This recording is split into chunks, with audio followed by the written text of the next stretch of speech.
कहा जाता है कि व्यवस्था ही इंसान को चोर, बेईमान और भ्रष्ट बनाती है। आप सभी जानते हैं कि आज जो देश और राज्य की जो सरकारी शिक्षा व्यवस्था है वह कितनी गई गुजरी है।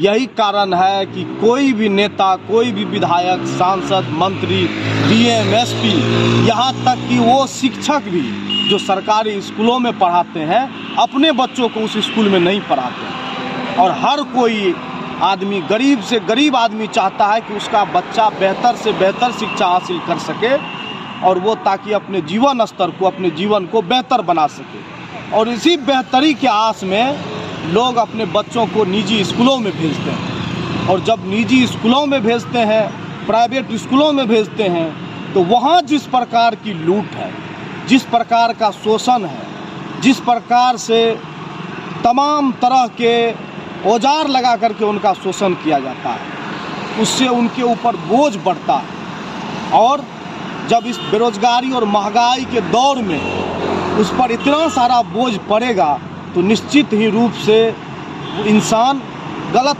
कदम उनके भटकते हैं। आज मैंने जब कई स्कूलों पर, जब कई अभिभावकों ने हमसे बात की, रीएडमिशन, एनुअल फ़ी, बुक खरीद, पोशाक खरीद जैसे मसलों पर जो निजी स्कूलों द्वारा शोषण किया जाता है, इन सभी मसलों में, तो मैं लोगों से मिला और जान कर के आश्चर्य हुआ कि हमको तो लगता है कि एक तरह की ये लूट है। अगर सड़क पर चल रहे किसी आदमी को कोई हथियार दे करके उनका सामान छीनता है, उनसे पैसा छीनता है, तो उनको लूट और डकैती की घटना मानी जाती है और पुलिस उनको पकड़ता है, उन पर कार्रवाई होती है, उनकी सज़ा होती है। लेकिन वहीं पर जो निजी स्कूलों द्वारा विभिन्न चीज़ों का बात कह करके उनसे जिस प्रकार से राशि वसूली जाती है, निश्चित ही ये लूट है।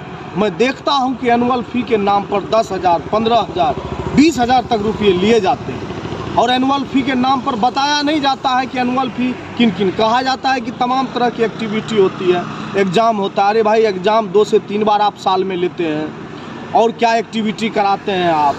तो उसके साथ साथ एक सबसे गंभीर मसला है, आप समझिए कि किताब खरीद की हर वर्ष किताब बदल दिए जाते हैं। अगर आपके घर में 2 बच्चे हैं और कोई बच्चा 2 में पढ़ रहा है, कोई 3 में पढ़ रहा है, तो आप अगर ये उम्मीद लगाते हैं कि अगला बच्चा जब 3 में जाएगा तो जो पहले से 3 में था उसका किताब इस्तेमाल हो जाएगा, वो ऐसा नहीं होता।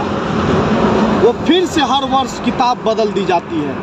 और किताब कहाँ से लेना है, या तो स्कूल में ही लीजिए या स्कूल बता दे कि फलाना जगह जा कर के लीजिए, तो वहाँ लेते हैं। उसी तरह पोशाक की हालत है। स्कूल अब शिक्षा का केंद्र नहीं रहा है, वो किताब बिक्री केंद्र बन गया है, पोशाक बिक्री केंद्र बन गया है।